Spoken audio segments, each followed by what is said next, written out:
Everyone, welcome back to our YouTube channel Amita Yadav study blog. तो friends, आज है Sunday और आज मॉर्निंग में मैं 5 बजे उठी थी और उठ के मैंने 2 घंटे पढ़ाई की थी और पढ़ाई करने के बाद फिर 7 बजे मैं उठी थी और घर के काम जो भी होते हैं वो मैंने फिनिश किया। तो करते करते 2 घंटे उसमें लग गए। नहाया धोया, सब कुछ काम ख़त्म किया, बर्तन झाड़ू पोछे ये सब करना होता है डेली। तो 7 बजे मैं उठी थी, उसके बाद ये सब किया।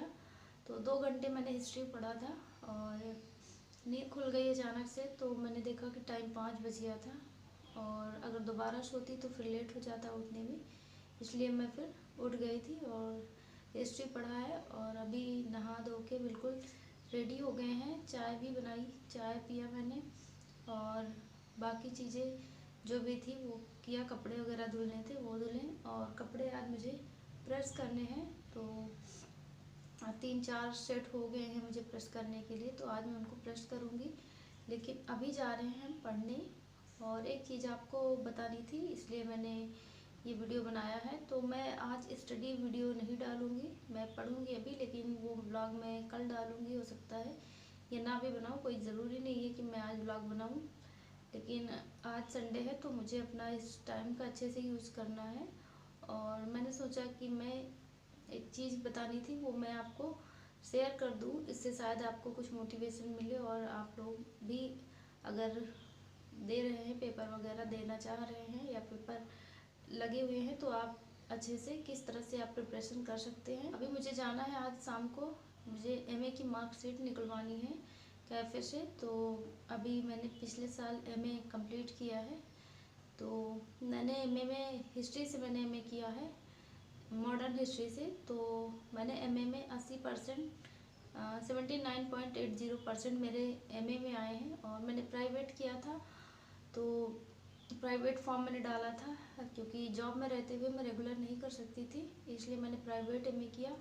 और सेंटर मेरा Firoz Gandhi college Raebareli government college में गया था। तो वहाँ से मैंने पेपर दिया और वहाँ से मैंने लगभग 80% मार्क्स एमए में अचीव किए हैं। और 1-2 सब्जेक्ट में मेरे 90+ नंबर हैं 100 में, तो काफ़ी अच्छा स्कोर रहा है। और जो भी लोग जानना चाहते हैं कि कैसे मैंने ये सब किया, तो मैं बताना चाहूँगी कि ये पढ़ाई मैंने 1 हफ्ते के अंदर की थी। तो मैं आपको शेयर करना चाहूँगी कि जो इजी नोट्स आती हैं आप उनको अच्छे से पढ़िए, उसी से सारा पेपर आता है। और मैंने ऑब्जेक्टिव पेपर दिया था, डिस्क्रिप्टिव नहीं था, क्योंकि कोरोना के बाद फिर ऑब्जेक्टिव हो गया था। तो मैंने ऑब्जेक्टिव पेपर हिस्ट्री में दिया है। तो उसमें तो लिखने की कोई वही नहीं थी, जो आपको फैक्चुअल चीज़ें आती हैं आप उसी को कर सकते थे। अदरवाइज़ आप कुछ भी तुक्का मारते हैं, ऐसा कुछ करते हैं, अगर आपको क्लियर नहीं है चीज़ें तो फिर वो सही नहीं होंगी। तो एक तरह से कह दें तो ये पेपर जो था एकदम क्लियर था कि आपको आता है तो आता है, नहीं आता तो नहीं आता है। इस बार एमए के पेपर होने वाले हैं, तो मैं ये बताना चाहती हूँ कि एमए या आप किसी भी सब्जेक्ट से दे रहे हैं तो आप उसको डिटेल में पढ़िए, उसकी नोट्स ज़रूर बनाएं।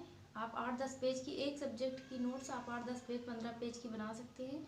उसको आप रिवीजन करके जाएं। इजी नोट्स से ही आप नोट्स प्रिपेयर करें। मैं ये नहीं कहूँगी कि आप बुक पढ़ें, अगर आपके पास कम टाइम है तो आप इजी नोट्स को पढ़ के उससे नोट्स बना लें और नोट्स बनाने के बाद आप उसको रिवाइज़ करें।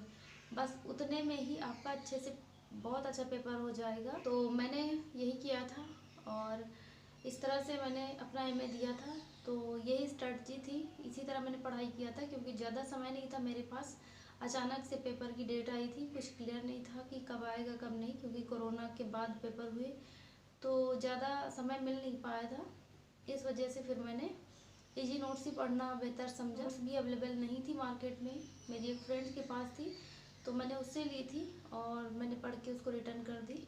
तो इजी नोट्स भी उस समय मिलना बहुत मुश्किल था। और अपनी मार्कशीट मैं भी यहाँ पर लगा दूँगी, आप लोग देख लीजिएगा कि कैसे मैंने 80% एमए में अंक लाए हैं। और अगर आपको इसके अलावा भी कुछ इन्फॉर्मेशन चाहिए तो आप मुझे कमेंट कर सकते हैं। और अभी चल रहे हैं पढ़ाई करने। आप लोग मेरे ब्लॉग देखते हैं, मेरे स्टडी रूटीन को देखते हैं, तो मेरे चैनल को सब्सक्राइब कर लें और मेरे साथ स्टडी कंटिन्यू करें।